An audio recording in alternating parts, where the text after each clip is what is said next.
Muy bien, vamos a hablar sobre la demanda de Odebrecht ante el CIADE, las implicancias y las consecuencias. Estamos con el doctor Víctor Hugo Quijada, analista político y especialista en gestión pública. ¿Qué tal, doctor? Bienvenido. Buenas tardes. Gracias a usted por acompañarnos.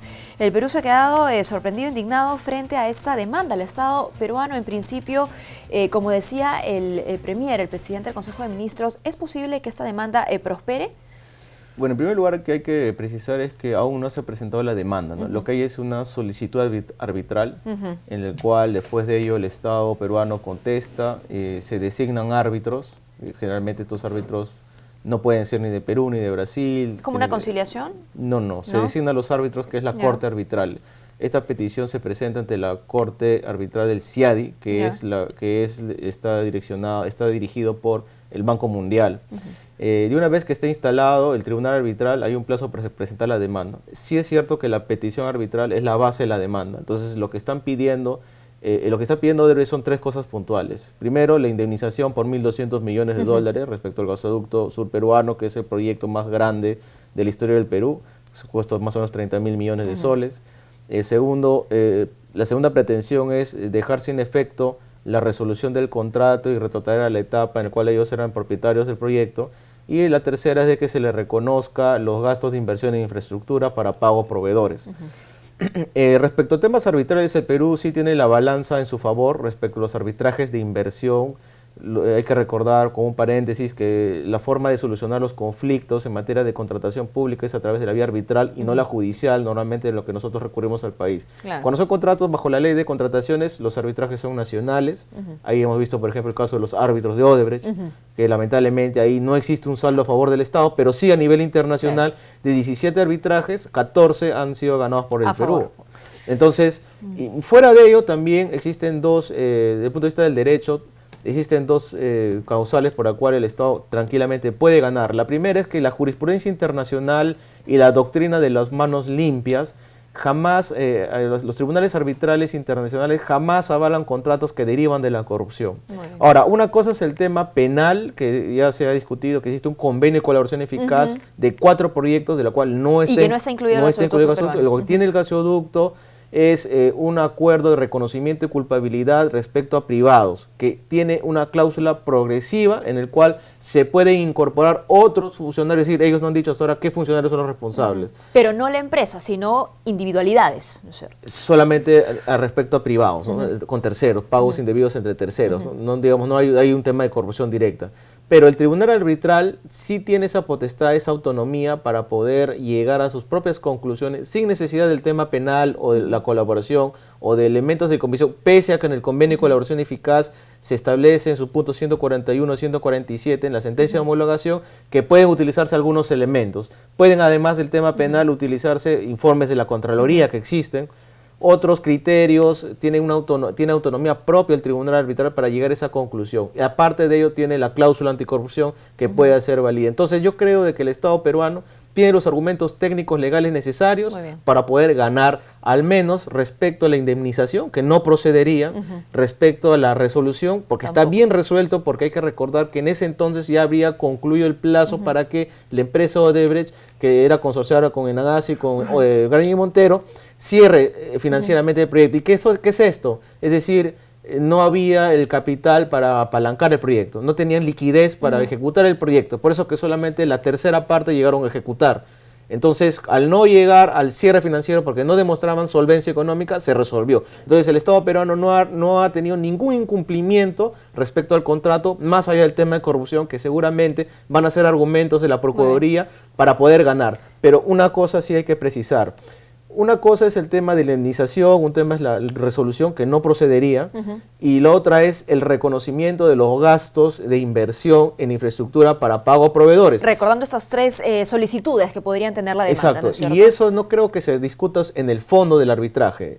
Yo creo que esto va a ser discutido y eso, ahí sí yo lo que te comentaba, esto es una estrategia de la empresa, al igual que ocurrió con Chakia. Exacto, por ejemplo, ¿de dónde viene? ¿Por qué? Para poder presionar mediática y técnicamente y hasta políticamente al Estado para sentarlo, para que de alguna manera se reconozca algún gasto de inversión en infraestructura realizado, que dicen ellos que es más o menos de 1.000 millones de dólares, pero eso ya se tendrá que demostrar, ¿no? Entonces, esa negociación que puede llegar a cambio de información, porque incluso se habla de que se estaría estropeando o... Claro, ¿qué impacto tiene esto, esta posible demanda en el acuerdo de colaboración eficaz? Sinceramente, de manera directa, ninguna, porque son dos cosas distintas. Claro, y recordemos que el Sur Peruano no es parte del acuerdo de colaboración eficaz, pero estamos hablando de la misma empresa. Es correcto, pero hay que recordar que la forma de trabajo de la empresa Odebrecht es la misma que viene utilizando, por ejemplo, en Brasil, viene amenazando en Ecuador y es la forma de trabajo en los 10 o 12 países. Y trabaja así, de manera paralela. Colaboro con cierta información y en ciertos casos, pero con otros casos no te reconozco y te demando. No, ellos lo ven desde el punto de vista de la empresa, ¿no? No dan nada si no van a ganar nada a cambio. Entonces,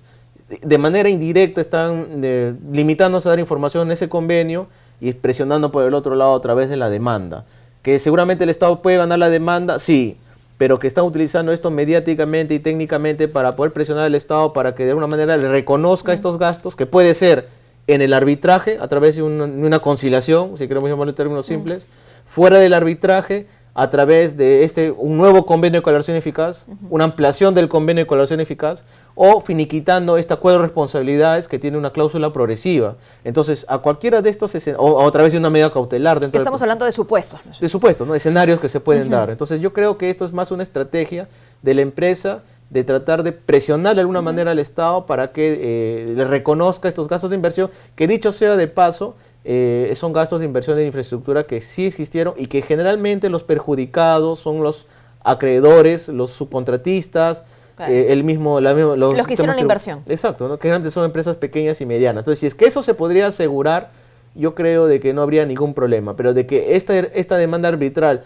prospere a nivel de la indemnización y de que no se resuelva el contrato, yo lo veo muy complicado. Entonces, yo creo que están presionando, porque hay que recordar que este proyecto se volverá a licitar para sentar al Estado, para llegar a un punto medio, un equilibrio respecto a lo que realmente corresponde de acuerdo a ley, porque hay que recordar que en el Perú y en cualquier parte del mundo no existe el abuso del derecho y tampoco existe la expropiación, ¿no? Ahora, si efectivamente detrás de esa estrategia hay esta cuestión de querer ejercer presión sobre el Estado peruano, ¿cuál tendría que ser la respuesta de la Fiscalía? En especial del equipo El Lavajato, porque el fiscal Rafael Vela ha dicho que eso no tiene ningún sentido. No, hace un momento el fiscal Vela ha indicado de que si es que la empresa no decide seguir colaborando, digamos, en el convenio o en cualquier otra situación, porque hay carpetas fiscales abiertas, no solamente el gasoducto, hay otras más que están paralelamente corriendo, él ha indicado de que simplemente se va a tratar a Odebrecht como un justiciado más, ¿no? Entonces, yo creo que aquí hay que diferenciar... Perderían la calificación de colaboración. Es probable que podrían perderla, ¿no? Pero hay que recordar también de que no se puede tampoco patear el tablero, porque irse a ese extremo... Y retroceder, además, en la investigación. Claro, no se podrían corroborar información, no se podría tener elementos de convicción, y esto pone en riesgo las investigaciones respecto al caso Toledo, Villarán, Castañeda, Ollanta, el APRA, etcétera, en todo lo que está... Son parte del acuerdo. Entonces yo creo de que aquí es una forma de presionar, pero el Estado peruano también tiene esa prerrogativa de hacer cumplir lo que está en el convenio, pero yo creo que acá se tiene que llegar a un equilibrio en donde, digamos, no se trata de beneficiar a una empresa, como muchos salen en otros medios, opinólogos, analistas, políticos que critican.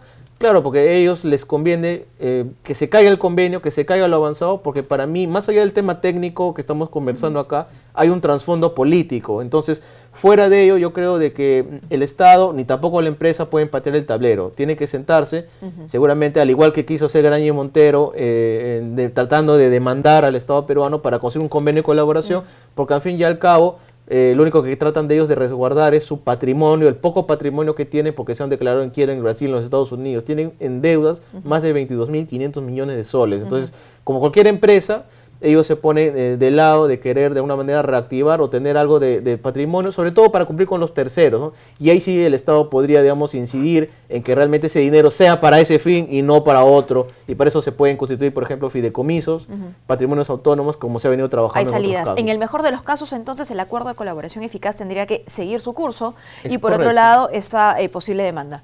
Sí, la demanda tiene que correr, son vías procesales distintas. Es más, yo he escuchado por ahí alguna propuesta jalada de los pelos en donde decían, no, debió haberse proyectado una futura demanda. Así eso no es que debió existir una cláusula de protección. Eso no se puede hacer, porque hay que recordar lo primero, que una cosa es el tema penal, otra cosa es el tema arbitral. Lo segundo, no se puede hablar sobre supuestos futuros. Lo tercero, los convenios arbitrales, las cláusulas arbitrales tienen vida propia, si queremos decirlo así. Son contratos dentro de un contrato. Incluso cuando un contrato público es declarado nulo por temas de corrupción, nulidad absoluta, en general, él sigue superviviendo en la cláusula arbitral. Entonces, no se puede, digamos, quitarle un derecho de pretensión de hacer desistir futuramente una empresa cuando en la vía penal no tiene nada que ver la vía arbitral. Y yo creo que ahí sí están pecando algunos abogados en confundir las instancias. Porque si es que eso se hubiera puesto, la empresa igual hubiera podido recurrir a la vía arbitral y cuestionar ese futuro allanamiento, ese futuro a tener clarísimo, ¿no? Entonces la separación de estas dos vías, ¿no? Pero lamentablemente también cuando se habla de un impacto o del impacto que podría tener esta demanda en el acuerdo de colaboración eficaz, a pesar de que sabemos que, como dice nuestro invitado, son dos vías, ya que se esté hablando del tema, que nuevamente se cuestione la efectividad del acuerdo de colaboración eficaz, también genera un impacto. Sí, efectivamente acá hay un trasfondo político, ¿no? Como te digo, yo creo que sí hay que reconocer que existen grupos de interés que están interesados en que torpedear lo que se ha avanzado, de que de alguna manera no se sepa la verdad, y yo sí cuestiono y rechazo, y yo sí respaldo la posición del fiscal Domingo Pérez, y que él lo ha cuestionado el día de ayer, indicando de que, incluso precisando lo que está en la sentencia de homologación, en donde se ha precisado de que los elementos de convicción de los procesos, de las colaboraciones y otros hallazgos que se tengan, se pueden utilizar en la vía arbitral, ojo. Es decir, y aparte de ello, la consecuencia inmediata de estas cláusulas o de estos candados que se hubieran querido poner, hubiera sido que la empresa no hubiera dado ningún tipo de información. Claro. ¿No? Porque, ¿cómo aseguramos de que finalmente se hubiese firmado un acuerdo de colaboración eficaz exacto, con y hay ese que tipo de recordar candados? que al fin y al cabo sus directivos están protegidos. O sea, si es que al fin y al cabo se sigue un proceso penal acá en el Perú, yo dudo mucho que Brasil lo quiera extraditar. Entonces yo creo que acá se tiene que ver un equilibrio, un punto medio. Es cierto que el Estado puede ganar, creo que hay un trasfondo político, pero la consecuencia también es de que se tiene que reconocer algunos gastos de inversión en infraestructura, pero obviamente para eso se tendrá que determinar a través de pericias, de estudios definitivos. Pero mientras tanto, yo creo que acá sí es importante la acción de la Procuraduría, en de repente solicitar medidas cautelares para evitar otra medida cautelar futura de la misma empresa. Sí. Actuar de inmediato. Y sobre todo resguardar la futura reparación civil, que sí es importante, que se debe tener en cuenta, ¿no?